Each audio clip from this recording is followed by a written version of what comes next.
Okay, we're going to look at making a long shadow badge or icon in Adobe Photoshop. First of all, we'll just go File, New. I'm going to create a new document. We'll just make it 600 pixels square by 72. We'll put our background color. So I'm going to go to Select and select All, and then go Edit and Fill. I'm going to go to Color, and I'm just going to select a grey for the background and click OK. Now select and deselect to get rid of the selection, and then I need to put down a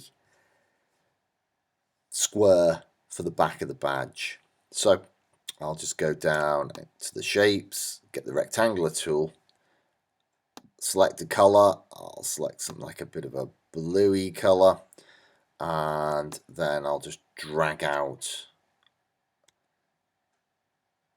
my square, take it up here, and drag it out a bit. Okay, I'll just make the color a little bit darker on there, and then I'm going to put a stroke around the edge a little bit. So I'll just make the stroke white and just make it a little bit bigger there.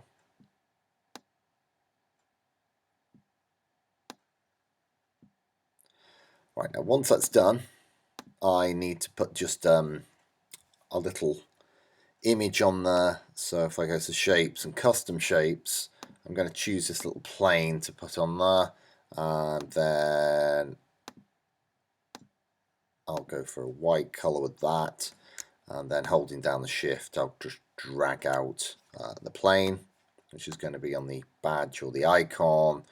I'll just twirl it around a little bit, make it a little bit bigger, and there we go. Okay, so I'm going to have a long shadow coming from the bottom right.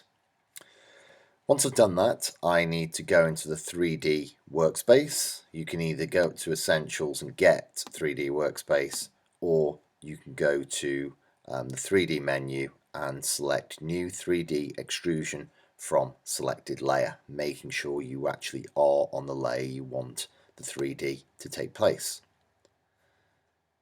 It will ask you to switch workspaces, and you say yes. Now, it's important to know that 3D workspace is very memory hungry on your computer, and it might be the case that you might find that the 3D window menu is blanked out because your computer doesn't have enough video RAM to run the 3D. So that's why you won't be able to access 3D on your computer. Otherwise, if you go there and find everything's not grayed out, you're in business. But bear in mind, it can take some time to process and render. Now we've got this, and what we need to do is flip the workspace and turn this around the other way around.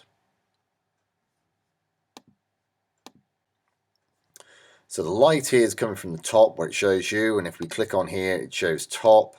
Now if we do this, it will sort of switch it around, so it switches where it's showing and where we can see it from above, and now we can actually change things around. But before we do that, we've got to flip it around. So if we click on here on the actual shape from the top, and then we need to go to the properties, and we need to say coordinates, and here we want to change the X values to turn it around. Now we need to do it 90 degrees and it will turn it around. You might find your object has decreased in size. If I now click on there and hover the mouse over the center, you should see sort of a Y-shaped icon with sort of arrows on it, and if you now drag that, you can sort of drag it out and get it a little bit larger. Make sure you're on that icon. Okay, so we've dragged that out. Now the next thing we need to do is turn the shadow around on there. So how we would do that is down the bottom, or it could be the side or the top, you'll see there's a little white icon to show the light source. When you click on that, you will get some handles on there to show you the light. Now, you need to get this and turn it all the way around. It can be tricky. You might have to let go of it and turn it around and bring it up and bring it down. So ideally, what you're wanting to do is not turn it down so it goes all grey. You'll turn it up so it comes quite bright and light. And you're doing it so the shadow just goes right off, or have it any way you want. But we're going to just have it so the shadow is just trailing off there, however you want it to be. Right, so make sure your object, so I'm turning this around a little bit and making sure it's there. Okay, so once that's done, it's put the shadow on there and it's looking good on my image. The other things we need to take into account is after it's rendered, it may darken the white areas. So if I click on environment, the first thing I'm going to do is take the opacity shadow down. It's at 60% here under the shadows. So ideally shadows should be anywhere between 20 and 40. So I'll just take it down to around about just about 30 or 29, somewhere around there, but no less than 20, no more than 40 you need to do.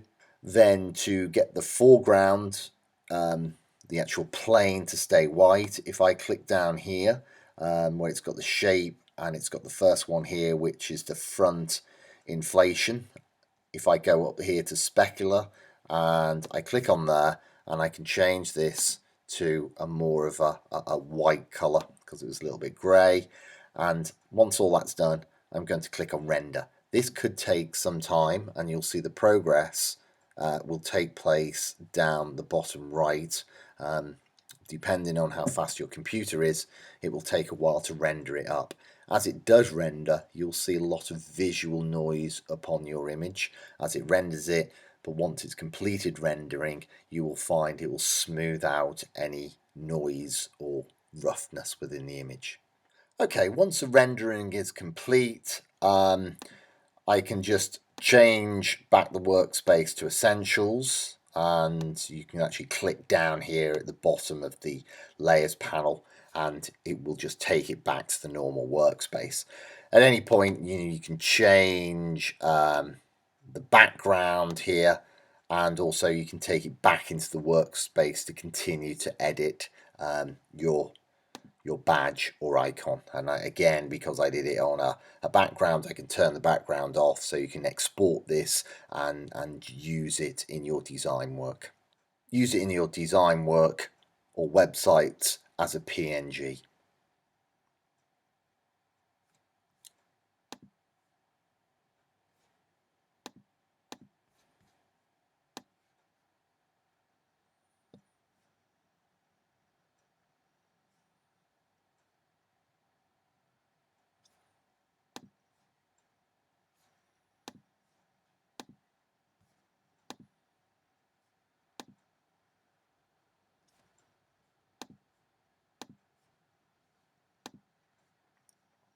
Where's Photoshop?